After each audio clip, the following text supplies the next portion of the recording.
টাকা 10 টাকা আর 10 টাকা, আমি আপনার কাছ থেকে 10 টাকা ধার করলাম, দেওয়ার সময় কয় টাকা দিব? 10। যদি 11 টাকা দেই কয় টাকা সুদ হবে? 1 টাকা। কথা বুঝে আসছে না সবার? আচ্ছা, সহিহ বুখারীর বর্ণনা 2175 নম্বর হাদিস। ক্বালা রাসূলুল্লাহ সাল্লাল্লাহু আলাইহি ওয়াসাল্লাম লা তাবিউ যাহাবা বিয-যাহাবি ইল্লা সাওয়াআন বিসাওয়া ওয়াল ফিদ্দাতা বিল ফিদ্দাতি ইল্লা সাওয়াআন বিসাওয়া। স্বর্ণের মোকাবেলায় স্বর্ণ লেনদেন করবা না তোমরা, তবে সমান সমান হলে লেনদেন করো। রূপার মোকাবেলায় রূপা লেনদেন করো না, সমান সমান হলে করো। নবীজি বলেন ওয়াবিউয যাহাবা বিল ফিদ্দাতি ওয়াল বিদ্দাতা বিয-যাহাবি কাইফা শি'তুম। স্বর্ণের মোকাবেলায় রূপা আর রূপার মোকাবেলায় স্বর্ণ কম বেশি লেনদেন করলে সমস্যা নাই, করতে পারো। বলেন তো ডান হাতে আমার স্বর্ণ, বাম হাতে রূপা, দুইটা এক না আলাদা? এটা যদি কম বেশি হয় কোনো সমস্যা নাই, কারণ এটা আলাদা। 4 নাম্বার কথা, মুসলিম শরীফের 1218 নম্বর হাদিস, মাদ্রাসার পাঠ্যপুস্তক অনুসারে এই হাদিসের মধ্যে আসছে বিদায় হজের ভাষণ, লম্বা ভাষণে নবীজি বলেন ক্বালা রাসূলুল্লাহ সাল্লাল্লাহু আলাইহি ওয়াসাল্লাম আলা কুল্লু শাইইন মিন আমরিল জাহিলিয়াতি তাহতা কদামাইয়া মাওদুউন ওয়া রিবাল জাহিলিয়াতি মাওদু'। রাসূলুল্লাহ সাল্লাল্লাহু আলাইহি সাল্লাম বলেন, জাহিলি যুগের যত কুসংস্কার সব আমার 2 পায়ের নিচে। জাহিলি যুগের যত অপসংস্কৃতি কুসংস্কার সব আমার 2 পায়ের নিচে, সব বাতিল। ওয়ারিবাল জাহিলিয়াতি মাওদুউন, জাহিলি যুগের সুদ প্রথা বাতিল। বলেন সবাই, জাহিলি যুগের সুদ প্রথা বাতিল। এগুলো 4 নম্বর। 5, সুদ কম বেশি সবই নিষিদ্ধ। সূরা বাকারার 278 নম্বর আয়াত।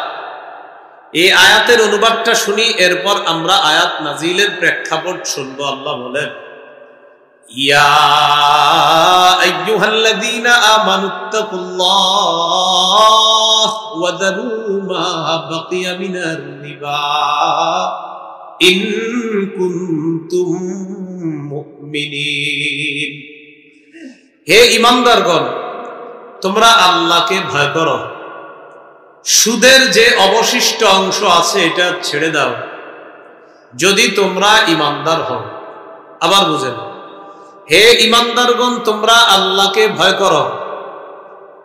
সুদ যদি লেনদেন করে থাকো, এখন যাদের কাছ থেকে সুদি লেনদেনে কিছু পাওনা দেওনা আছে, এটা ছেড়ে দাও যদি তোমরা ঈমানদার হও। এই মুহূর্তে আয়াত যারা শুনছেন, সুদি লেনদেন যদি করে থাকেন, আপনি বাকি সুদের টাকাটা আর চায়েন না, এটা ছেড়ে দেন যদি আল্লাহকে ভয় করেন আর যদি ঈমানদার হন। এই আয়াত নাজিল হয়েছে কার ব্যাপারে? বনু আমর ইবনে উমাইর, সাকিফ গোত্রের একটা সম্প্রদায়ের নাম, বনুল মুগীরা মাখজুমি গোত্রের আরেক সম্প্রদায়ের নাম। এই 2 গোত্রের মাঝে সুদের কারবার ছিল। ফালাম্মা জাআল ইসলাম ওয়া দাখালু ফি, ইসলাম আসার পর এই 2 গোত্র কালিমা পড়ে মুসলমান হয়েছে, তারা উভয় গোত্র ইসলামের মধ্যে প্রবেশ করেছে। আবার বুঝেন, জাহিলি যুগে 2 গোত্রের মাঝে সুদি কারবার হয়েছে। ইসলাম আসার পর উভয় গোত্র ইসলামে প্রবেশ করছে। এখন আপনারা বুঝে থাকলে বলেন, যেই 2 গোত্র সুদের কারবার করছে, এখন কি তারা অমুসলিম না মুসলমান? মুসলমান হওয়ার পর তলাবাত সাকিফুন আন তাখুযাহু মিনহুম, সাকিফ গোত্র মাখজুমি গোত্রের কাছে গিয়ে বলে, আমাদের বকেয়া সুদের টাকাটা দাও, মুসলমান হওয়ার আগে তোমাদের কাছে সুদি যে টাকা পাইতাম টাকাটা পরিশোধ করো, ফিরায় দাও। বুঝে আসছে? সুদি লেনদেন কি মুসলমান হওয়ার পরে না আগে? মুসলমান হওয়ার পরে ওই আগের লেনদেনকে কেন্দ্র করে সাকিফ গোত্র মাখজুমি গোত্রের কাছে গিয়ে কয়, সুদের যে বকেয়া টাকাটা পাই দিয়ে দাও। মাখজুমি গোত্রের বনু মুগীরা সম্প্রদায় পরামর্শ করল, ফাতাশাওয়ারু ওয়া ক্বালাত বনুল মুগীরা লা নুআদ্দির রিবা ফিল ইসলাম।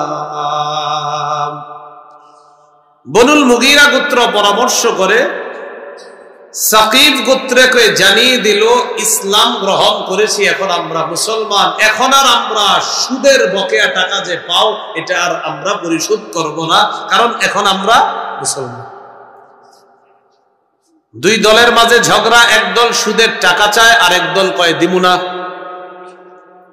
কাতাবা আত্তাব ইবনে আসিদিন নাইবু মক্কা ইলা রাসূলিল্লাহ সাল্লাল্লাহু আলাইহি ওয়াসাল্লাম, মক্কার নায়েব যিনি দায়িত্বশীল ছিলেন তিনি নবীজির কাছে চিঠি লিখলেন, ইয়া রাসূলুল্লাহ, দুই গোত্র মুসলমান হওয়ার আগে সুদি কারবার করেছে, এখন মুসলমান হওয়ার পর এক গোত্র আরেক গোত্রের কাছে বকেয়া সুদের টাকা চায়, কি করব, আপনি সমাধান দেন। নবীজিকে চিঠি পড়ে শোনালো হলো আল্লাহ সূরা বাকারার 278 নম্বর আয়াত নাযিল করে দিলেন। নবীর মাধ্যমে আল্লাহ জানায়া দিলেন, নবী আপনি এই দুই গোত্র মুসলমানকে জানায়া দেন, ইয়া আইয়ুহাল্লাযীনা আমানুত্তাকুল্লাহ ওয়া যারু মা বাকিয়া মিনার রিবা ইন কুনতুম মুমিনিন। হে দুই গোত্রের মুসলমানরা, তোমরা এখন মুমিন, তোমরা যদি বাস্তবেই ঈমান এনে থাকো, ও সাকিব গোত্র, আর বকেয়া সুদের টাকা চাও না, যদি তোমরা প্রকৃত মুমিন হয়ে থাকো। এই কথা শুনিয়ে দেওয়ার পর উভয় গোত্র বলল, আজকে থেকে আর কখনো সুদি লেনদেন করব না। কম বেশি সুদ সবই নিষিদ্ধ, এটা হলো আজকের 5 নম্বর আলোচনা। সুদ যা কারো কাছ থেকে আটানা শুধু যদি পান, এটা আর চাওয়া যাবে না যদি আপনি মুমিন হন। 6 নম্বর, চক্রাকারে বৃদ্ধি করে সুদ খাওয়া নিষেধ। দেশ গ্রামে এটারে কয় গন্ডি সুদ। আপনার কাছ থেকে আমি 100 টাকা সুদে নিছি, 10 টাকা সুদ দিমু, আরেকজনের কাছে নিয়ে এটা 120 টাকায় সুদে লাগাইছি, হে আবার আরেকজনের কাছে 130 টাকা, এইভাবে। এটা সূরা আলী ইমরানের 130 নম্বর আয়াতে আল্লাহ বলে, ইয়া আইয়ুহাল্লাযীনা আমানু লা তাকুলুর রিবা আদআফাম মুদাআফা। হে ঈমানদারগণ, তোমরা চক্রাকারে বৃদ্ধি করে সুদ খেও না, তোমরা চক্রাকারে বৃদ্ধি করে সুদ খেও না। এগুলো 6 নম্বর কথা। 7 নম্বর, আল্লাহর স্পষ্ট ঘোষণা, সূরা বাকারার 276 নম্বর আয়াতে আল্লাহ বলেন, ইয়ামহাকুল্লাহুর রিবা ওয়া ইউরবিস সাদাকাত। আল্লাহ সুদকে মিটায়া দেয়, সদকাকে বাড়ায়া দেয়। আল্লাহ সুদকে মিটায়া দেয়, সদকাকে বাড়ায়া দেয়। 8 নাম্বার কথা, ওই যে ভূমিকায় 8টা কথা, এই 8 নাম্বার। সুদে যারা টাকা আনে, বলেন তো চোখে দেখতে কি দেখা যায়? সুদে টাকা কমে না বাড়ে? বাড়ে। চোখে কি দেখা যায়? সদকা করলে চোখে কি দেখা যায়? কমে। আসলেই তো সদকা করলে, যাকাত করলে চোখে দেখা যায় টাকা বাড়ে না কমে? সুদ খাইলে সুদের টাকাটা, এটা কি দেখতে কি মনে হয়? কমে না বাড়ে?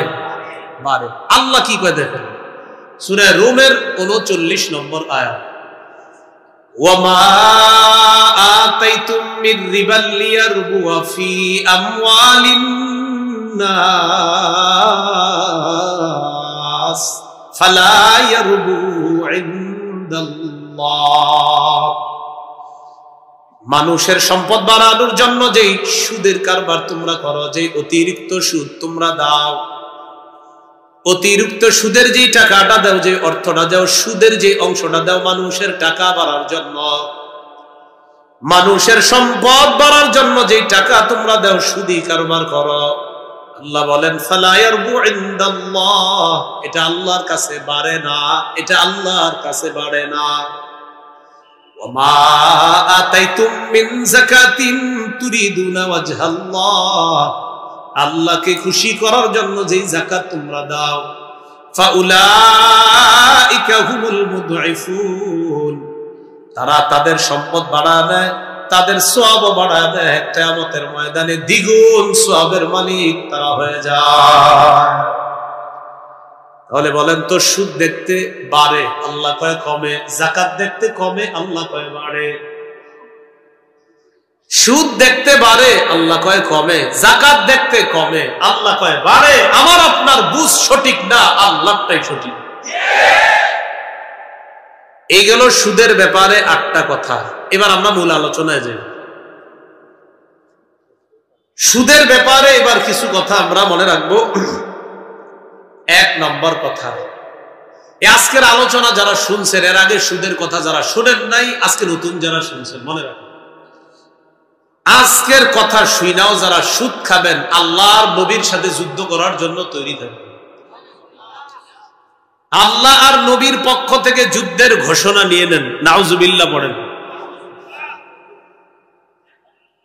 সূরা বাকারার 279 নম্বর আয়াতে আল্লাহ বলেন, ফাইল্লাম তাফআলু ফাযানু বিহারবিম মিনাল্লাহি ওয়া রাসূলিহি, তোমাদেরকে নিষেধ করার পর তোমরা যদি সুদের কারবার ছেড়ে না দাও, তাহলে আল্লাহ আর তার নবীর পক্ষ থেকে যুদ্ধের ঘোষণা জেনে নাও।